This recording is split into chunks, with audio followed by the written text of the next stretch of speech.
뉴크리스천 한국 성도 여러분, 예배 오신 것을 진심으로 환영드립니다. 오늘은 사영 형제님이 찬양을 불러주니까 훨씬 낫죠. 앞으로 시작과 끝 찬송 우리 진사영 형제님께서 우리 예배 인도하시듯 도와주도록 하시겠습니다. 오늘은 5월 첫 주고요. 여러분 날씨도 따뜻해졌는데 이제 아마 이 코로나 기간이 벌써 7주, 8주 차 되어서 댁에 계시기 되게 지루하시고 힘드실 것 같지만 모두들 안전하시고 또 하나님과의 좋은 관계 맺으시길 우리 주님의 이름으로 기도드립니다. 같이 기도하시겠습니다.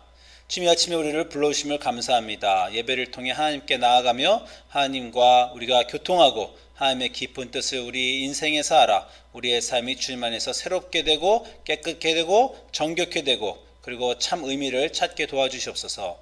감사드리며 예수님 이름으로 기도합니다. 아멘. 오늘 주시는 하나님의 말씀은 열왕기상 19장 19절부터 21절과 또 열왕기하 2장 1절부터 3절입니다. 두 군데입니다.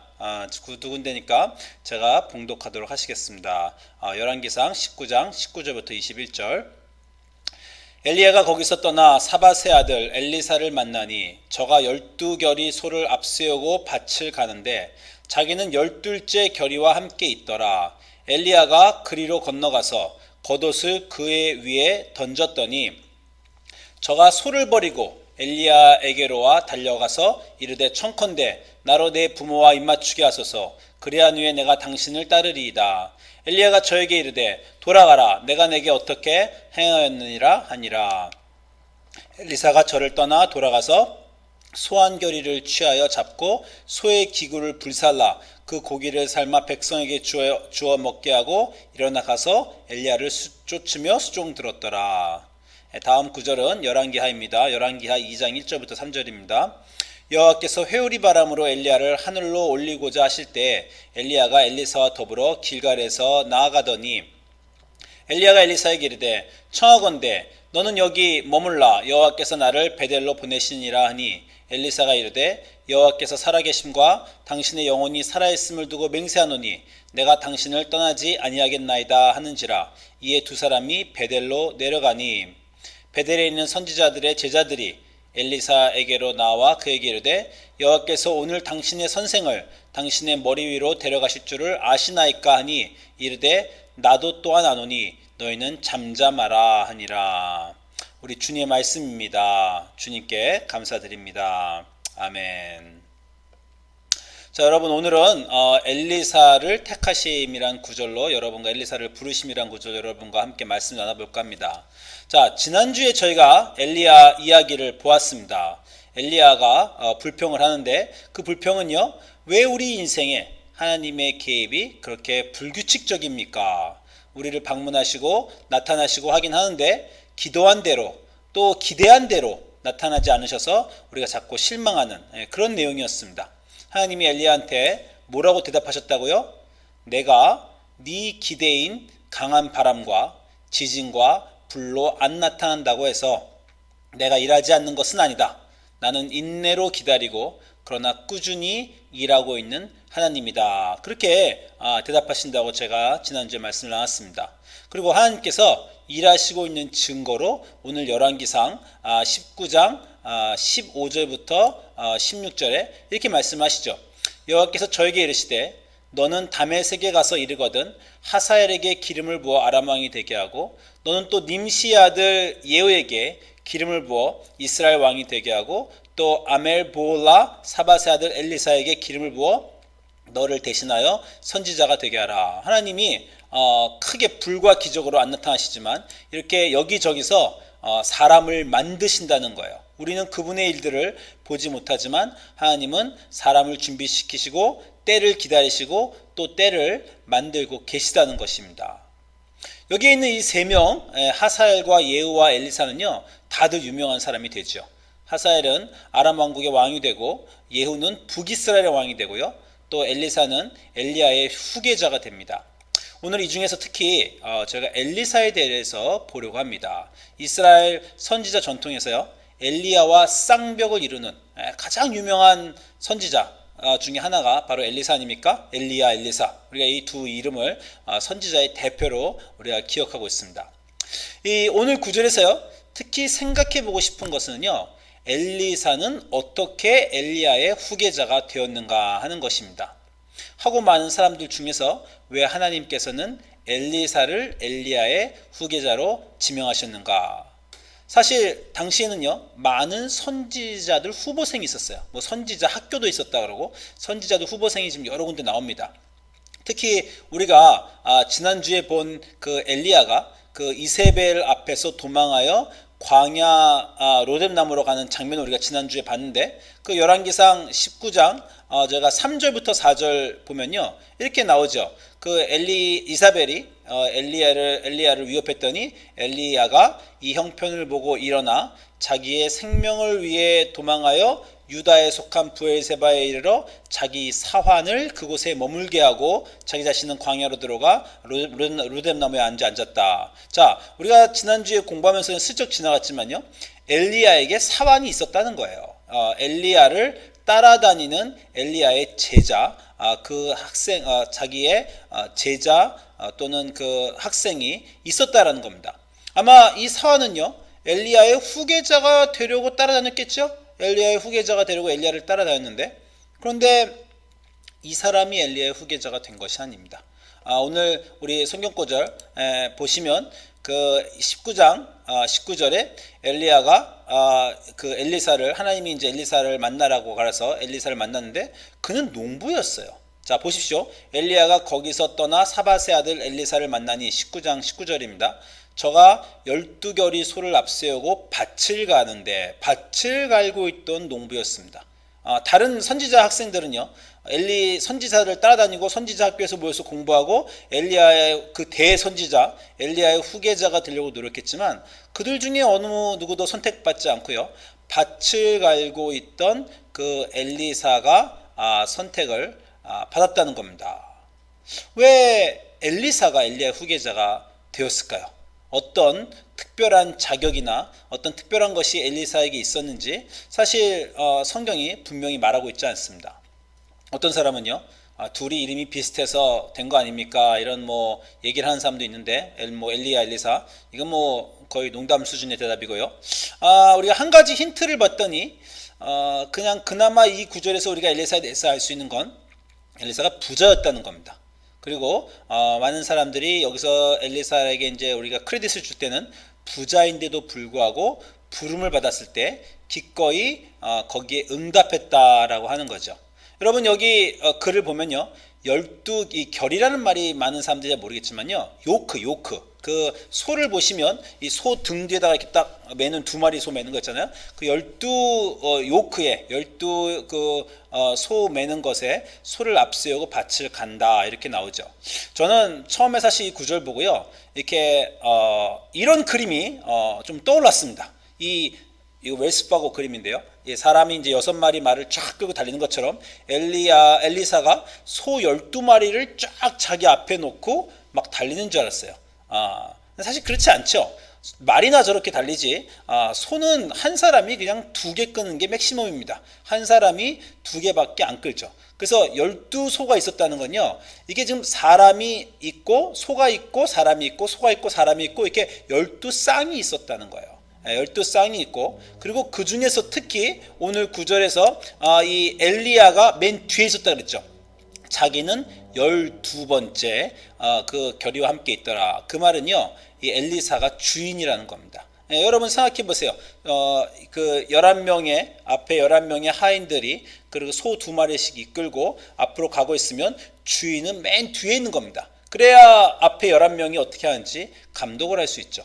그래서 12결의 소를 앞세우고 밭을 가는데 자기는 12째 결의와 함께 있더라 라는 말은 이 12짝이라는 겁니다. 12짝이니까 여러분이 오늘 그림 딱 보시면요, 제가 어느 교회에서 이 그림을 찾았는데 그림이 참 제가 마음에 들고 좋았습니다만 이 그림에 지금 실수가 있죠. 그렇죠?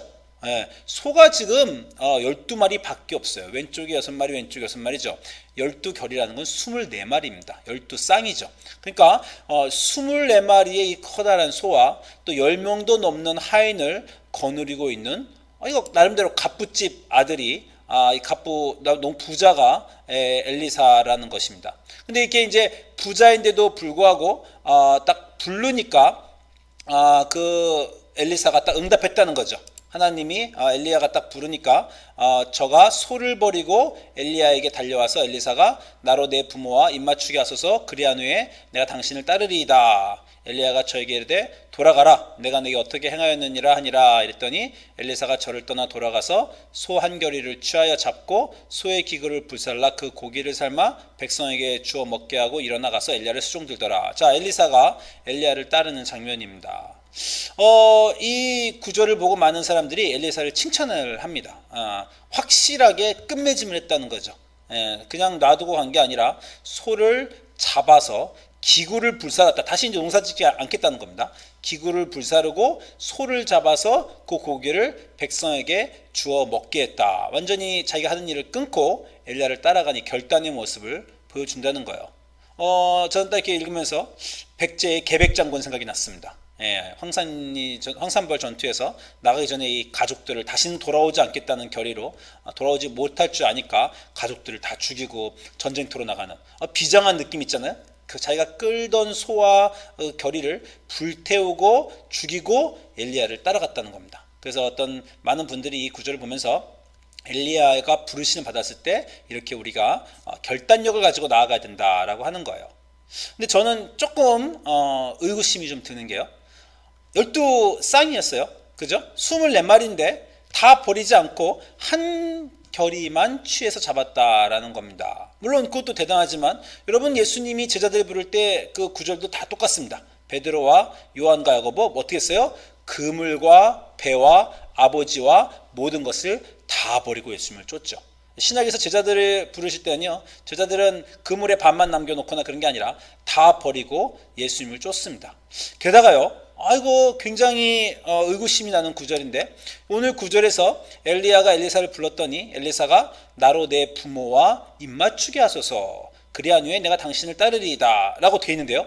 여러분 비슷한 구절 어디 신약에서 보지 않으셨습니까? 신약에서 여러분 누가복음 9장 보면 사람들이 예수님을 따르는 구절 있죠. 나로 내 가족을 먼저 장사하게 하소서. 그때 예수님이 죽은 자가 죽은 자를 택케하게 하고 넌 날 따르라 그런 구절이 있고 또 누가복음 9장 바로 그 다음 구절에 9장 61절 보니까요. 또 다른 사람이 이르되 주여 내가 주를 따르겠나이다마는 나로 먼저 내 가족을 작별하게 하소서. 똑같은 말입니다. 엘리사가 나로 돌아가서 내 부모에게 입맞추게 하소서 내 가족이 작별하게 하소서. 예수님이 뭐라고 그러셨어요? 손에 쟁기를 잡고 뒤를 돌아보는 자는 하나님 나라에 합당하지 않다. 너가 아직도 제대로 연을 못 끊었다라고 하는 거죠. 굉장히 비슷하게 엘리사도 똑같이 내가 내 부모와 입맞추게 하소서라고 했다는 거죠. 그 엘리야의 반응을 봐도요, 영 신통치 않습니다. 엘리야가 그래? 어서 갔다 와. 이게 아니죠. 뭐랍니까? 돌아가라. 내가 내게 어떻게 내가 what have you done? What I have done to you. 그러니까 내가 내게 어떻게 행하였느냐? 그렇게 그냥 물퉁퉁하게 말을 하는 거예요. 그러니까 요 구절만 읽어서는 엘리사가 정말 그 모든 걸 다 버리고 엘리야를 따라가는 그런 정말 결단력 있는 하나님의 사람인가에 대해서 약간 의구심이 좀 든다는 겁니다. 그리고 뭐 여기서 다 잘했어도요. 당시에 엘리야가 어떤 사람입니까? 온 국민에게 존경받는 대선지자 엘리야이기 때문에 만약에 엘리야가 누굴 초청했으면요, 그게 누구든 됐든 엘리야를 따라갔을 거예요. 그러니까 이 구절을 가지고 엘리사를 하나님이 왜 택하셨나 그 구절에 대해서는 우리가 조금 이유를 알기가 어렵습니다. 다른 선지자 생도들 선지자가 되고 싶고 또 엘리야의 후계자가 되고 싶어서 엘리야를 따라다니는 사환도 있었는데 그들을 냅두고 엘리사가 하나님의 택하심을 받아 엘리야의 후계자가 된 것. 하나님이 누굴 택하실 때는요, 분명히 이유가 하나님께 있으셨겠지만 많은 경우에 성경에서 그 이유가 잘 나타나지 않습니다. 그리고요, 그게 성경의 핵심 메시지 중에 하나예요. 아브라함도 야곱도 모세도 왜 도대체 그들이 선택되었는지, 그들에게 어떤 자질이 있어서 그랬는지 성경이 말해주지 않습니다. 그게 하나님이 하시는 일입니다. 영광의 하나님이 아무것도 아닌 그들의 인생에 나타나 주셔서 그들의 삶이 영광스럽게 된 거지, 영광스러운 사람 또는 영광스러울 사람을 하나님이 택하신 게 아니란 겁니다. 상을 받을 만해서 상을 받았거나 엘리야의 계승자가 될 만해서 엘리사가 만약에 뽑혔다면요, 그건 그냥 cause and effect, 그냥 인과응보, 이 세상의 법칙입니다. 제가 여러 번 말했지만 성경은 끊임없이 우리에게 이 세상은 우리가 생각하는 이 세상의 법칙을 넘어서는 하나님의 법칙이 있다고 가르칩니다. 이 세상의 법칙이 다가 아니라는 거죠. 하나님이 운영하시는 하나님의 법칙이 있다. 이걸 이해하는 게 너무나 중요합니다. 우리 삶을 이해하기 위해서 하나님의 이러한 법칙들을 우리가 좀 이해할 필요가 있습니다.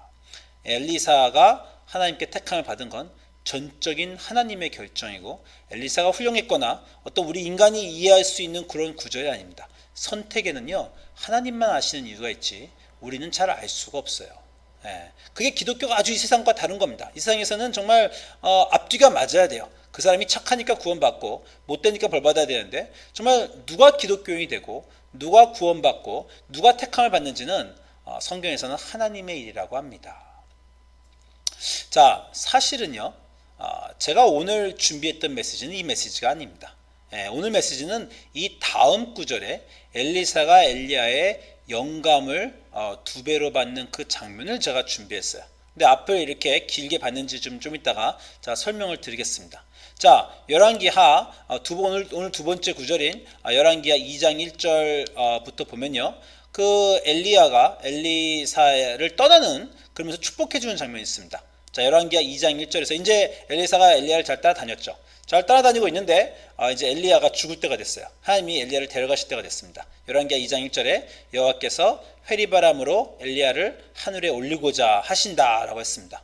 그러니까 왜 그런지 모르지만 엘리야가 이 정말 기적 같은 장면에 몰래 떠나려고 한 것 같아요. 그 엘리야가 엘리사에게 이르되 청컨대 넌 여기 머물라, 여호와께서 나를 베델로 보내시느니라. 이렇게 딴 데로 간다는 거죠. 넌 여기 내 제자지만, 내 사환이지만 여기 있어라. 그랬더니 엘리사가 가로되 여호와의 사심과 당신의 혼의 삶을 가리켜 맹세하노니 내가 당신을 떠나지 아니하겠나이다 라고 했죠. 그래서 이게 두 사람이 같이 베델로 내려갑니다. 자, 지금 이 구절이요 3번 반복돼요. 베델로 가고요, 또 여리고에 가고요, 요단강에 가는데 이 똑같은 구절이 3번 반복이 됩니다. 엘리야가 3번씩이나 엘리사 보고 뒤에 거기서 머물러라, 날 따라오지 마라 하는데 엘리사가 붙잡고 늘어집니다. 나는 정말 꼭 따라가야 되겠습니다. 마치 기도를 하러 와서 정말 기둥 붙잡고 제 기도를 들어주시기 전에는 저는 떠나가지 않겠습니다. 뭐 이렇게 하나님을 붙들고 그런 것과 비슷합니다. 그래서 심지어 옆에 있는 그 베델에 있는 선지자의 생도들이 엘리사에게 나와 이르되 여호와께서 오늘날 당신의 성생을 당신 위로 취하실 줄을 아나이까. 그러니까 엘리사가 나도 안다, 너희는 가만히 있어라, 이렇게 하는 구절들이 오늘 구절들에 나옵니다. 자, 엘리사가 이렇게 하나님의 택하심은 이미 받았는데, 엘리야의 후계자도 이미 됐는데, 그런데 엘리야를 붙들고 늘어진 이유가 있죠. 어떤 특별한 축복을 원했어요.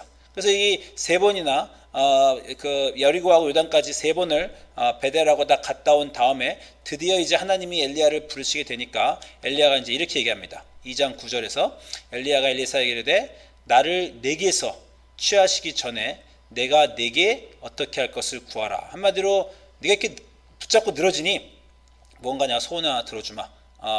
나에게 구하라. 그때 엘리사가 가로되 당신의 영감이 갑절이나 내게 있기를 구하나이다. 아주 유명한 구절이죠. 엘리야가 죽기 전에 당신의 영감이 갑절이나 내게 있기를 구하나이다. 그때 엘리야가 자꾸 제가 말을 혼동하는데 이름을 이해하시기 바랍니다. 이제 엘리야가 네가 어려운 걸 구하는도다 이렇게 말하면서 그러나 나를 내게서 취하시는 것을 내가 보면 그 일이 내게 이루려니와 그렇지 아니하면 이루지 아니하리라 라고 했는데, 두 사람이 행하며 말하더니 호련히 불수레와 불말들이 두 사람을 격하고 엘리야가 회리바람을 타고 승천했어요. 그래서 드디어 엘리야가 떠나간 걸 본 거죠. 그래서 엘리야의 몸에서 떨어진 그 겉옷을 가지고 엘리사가 돌아가면서 물을 치며 엘리야의 하나님 여호와는 어디 계시느냐 했더니 엘리야가 물을 가득 가른 것처럼 이제 엘리사도 그 영감이 내려서 물을 갈리게 됐습니다. 그랬더니 맞은편에 있던 그 선지자의 생도들이 저를 보며 말하기를 엘리야의 영감이 엘리사 위에 머물렀다 하고 가서 영접하여 그 앞에 땅에 엎드렸다. 이런 스토리가 있어요. 여러분, 그 방금 전에 엘리사가 엘리야의 영감을 받은 것은요, 엘리사가 열심히 한 겁니다. 하나님이 뭐 그것까지 택하신 건 아니에요. 하나님이 뭐 엘리야에게 너는 엘리사를 만나서 그를 네 후계자로 삼고 네 영감의 두 배를 줘라 이렇게 말하신 적이 없습니다. 그냥 엘리사는 엘리야가 하나님한테 들은 거는 엘리사를 후계자로 만들라는 것까지였어요. 그래서 엘리야는 거기까지 했습니다.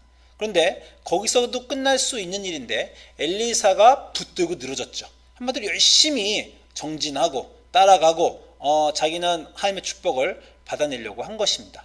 그래서 성경 보시면요, 엘리야가 한 이 기적은요 14번이 나오는데 실제로 엘리사가 한 기적은 28번이나 나와요. 그 중에는 물을 가르고 죽은 자를 살리고 이 적은 숫자의 음식으로 많은 사람을 먹인 모세와 예수님이 하신 기적들의 원형들도 거기에 많이 있습니다.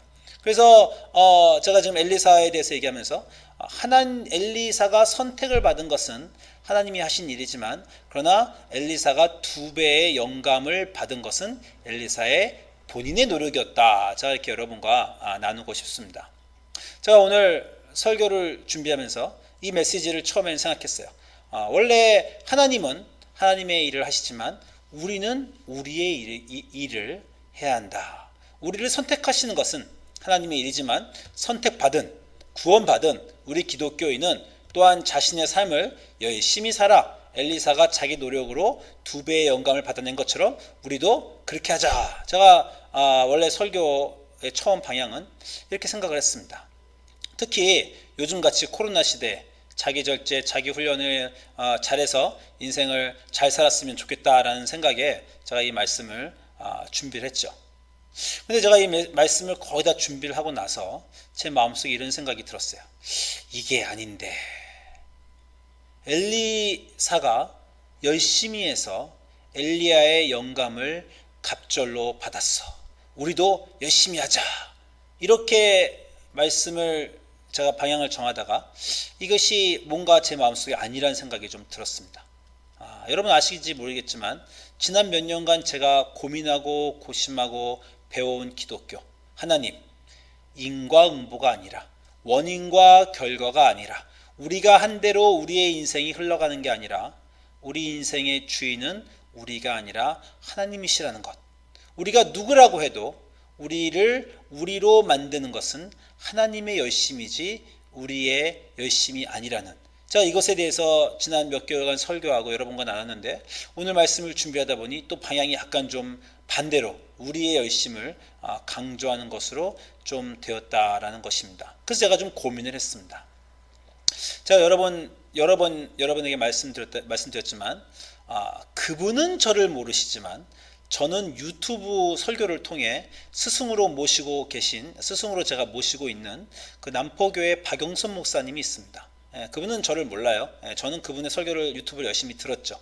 근데 이제 이분이 설교 말씀 중에서 이런 얘기를 하셨어요.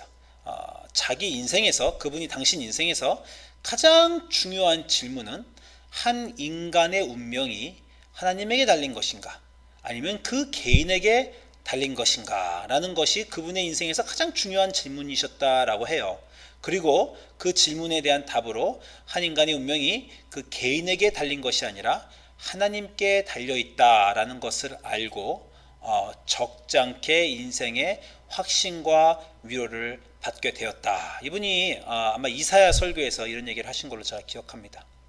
이게 무슨 말입니까? 엘리사는 엘리사의 노력으로 엘리야의 영감을 갑절로 받고요, 위대한 기적들을 2배로 해냈어요. 그건 엘리사가 해낸 겁니다. 저는 여러분이 열심히 일하고 열심히 공부하고 열심히 기도해서 또 하나님께 복을 많이 받는 그런 분이면 좋겠어요. 그러면 우리 인생의 중요한 것, 우리의 운명, 우리의 구원, 그것도 우리의 열심과 노력에 달려 있습니까? 제가 한 번 더 정리해 보겠습니다. 엘리사는요, 엘리야의 후계자가 되는 것을 자신이 한 성과와 관련 없이 하나님께 선물로 받았습니다. 무슨 말씀인지 아시겠죠? 하나님이 다른 선지자 사환들, 다른 선지자 생도들 납두고 또 엘리사가 뭐 특별히 출중하거나 그의 어떤 커밋머니, 그의 어떤 신실함이 딴 사람보다 월등해서라고 하는 그런 성경의 분명한 구절은 없어요. 우리는 엘리사가 왜 선택받았는지 모르지만 중요한 것은 엘리사가 엘리야의 후계자로 선택받았다는 것은 자기의 성과와 노력과 상관없이 하나님의 선물이라는 거예요. 자기의 성과와 노력과 상관있으려면 어렸을 때부터 선지자 학교에 들어가서 열심히 엘리야 따라다니면서 따라다닌 그 사환이 받았어야 됩니다. 그러나 엘리사가 하나님께 엘리야의 후계자로 선물로 받은 것입니다. 자기 노력으로 일한 것이 아니라 선물로 받았어요. 그러나 영감을 2배로 얻은 것은 자기 노력으로 해낸 것입니다. 제가 중요한 질문 하나 드릴게요. 둘 중에 뭐가 더 중요합니까? 여러분이 만약에 엘리야의 후계자가 되는 것과 엘리야의 후계자로서 영감을 2배로 받는 것, 둘 중에 하나만 선택하면 여러분은 무엇을 선택하시겠어요? 여러분, 제가 지금 드리는 이 질문의 중요성을 아시겠습니까? 우리는 원하는 게 있어요. 남들 앞에서 멋있고 싶고 기적도 행하고 막 칭찬받고 싶죠. 우리 인생에 업적을 남기고 싶습니다. 오늘 9절 보세요. 엘리사가 자기의 열심히 엘리야를 따라다닌 노력으로 자기의 그 persistency로 드디어 영감을 2배로 받고 물을 가르자 선지자 생도들이 어떻게 해요? 저를 영접하여 그 앞에서 땅에 엎드렸다, 칭송했다는 거죠. 이게 우리가 원하는 겁니다. 우리는 인생에서 열심히 노력해서 좋은 학교에 들어가고 좋은 직장 가지고 또 뭔가 업적을 책을 쓰든지 업적을 이루고 싶죠. 그래서 업적을 이뤄서 많은 사람들에게 칭찬받고 그 사람의 이름이 알려지기를 바라고 어떤 타이틀을 갖고 높은 자리에 올라가고 싶어 합니다. 그걸 위해서는요, 열심히 해야 되는 거 맞습니다. 노력하고 열심히 하지 않고 그런 걸 얻을 수는 없어요. 우리가 노력하고 열심히 해서 받고 성취한 것에 대해서 사람들에게 칭찬받는 거 맞습니다. 그거 정말 원하죠. 그런데요, 그게 우리 인생에서 정말 얼마나 중요합니까? 우리의 업적과 칭찬이 말이에요. 혹 우리의 인생에서 더 중요한 것이 있지는 않습니까? 여러분 인생에서 가장 중요한 건 도대체 뭡니까?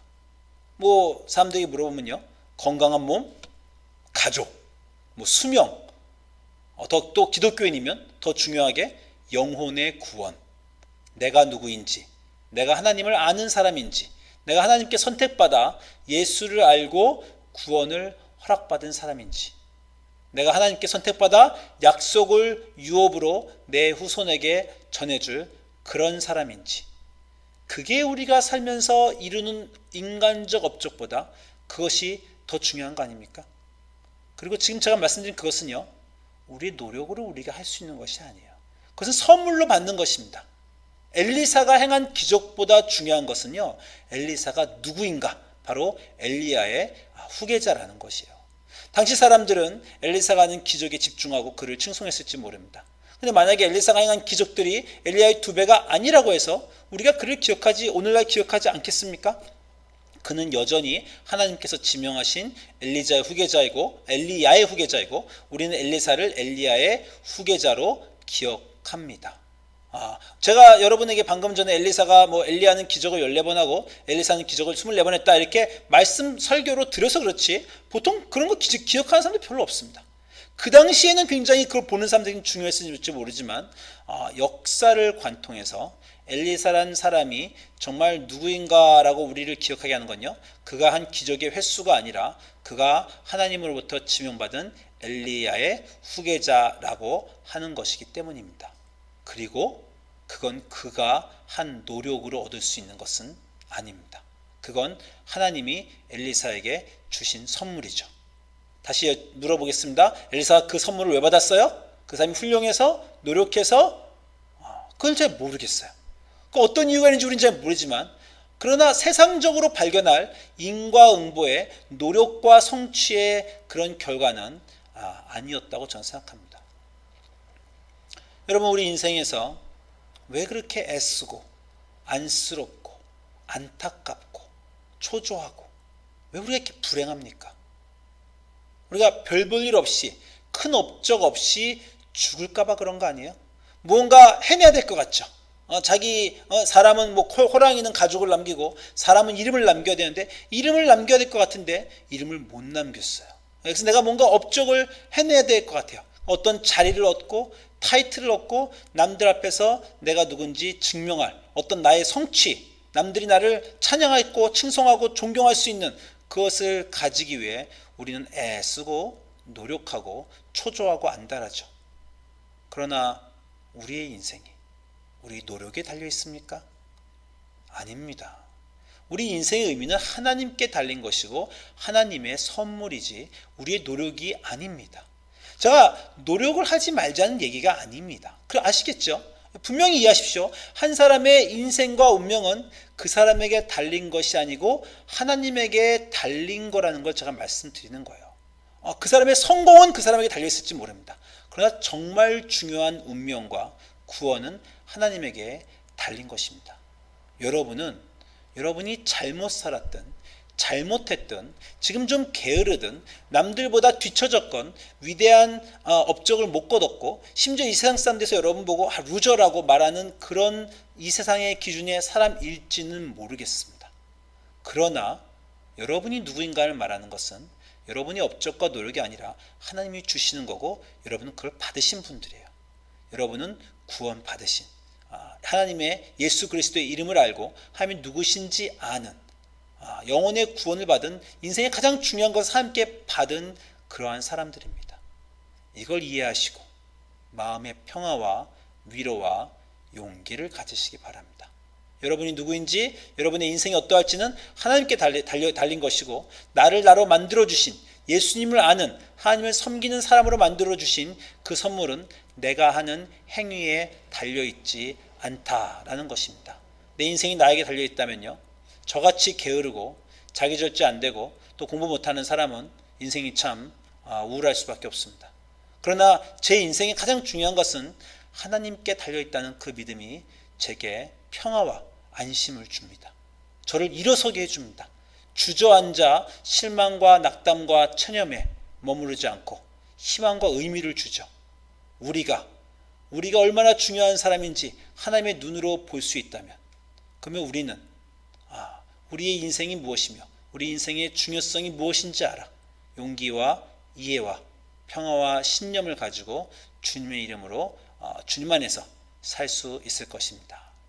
기도하겠습니다. 주님, 이 아침에 엘리에사를 봅니다. 그가 한 것이 있고 그가 받은 것이 있습니다. 우리 인생에 우리가 한 것, 하려고 노력하는 것이 있고 그러나 우리가 한 것과 상관없이 하나님께 받은 것이 있습니다. 우리는 너무 소중한 것을 이미 하나님께 받았으며 앞으로도 받을 것입니다. 우리가 그냥 이 세상에서 이렇게 별 볼 일 없이 죽더라도 하나님은 우리를 기억하게 하실 것이며 주님의 생명책에 이름이 있는 사람으로 위대한 약속을 유업으로 주는 사람으로 우리를 선택하여 주셨습니다. 그 믿음과 희망으로 오늘을 살 수 있도록 하여 주시옵소서. 감사드리며 예수님 이름으로 기도합니다. 아멘.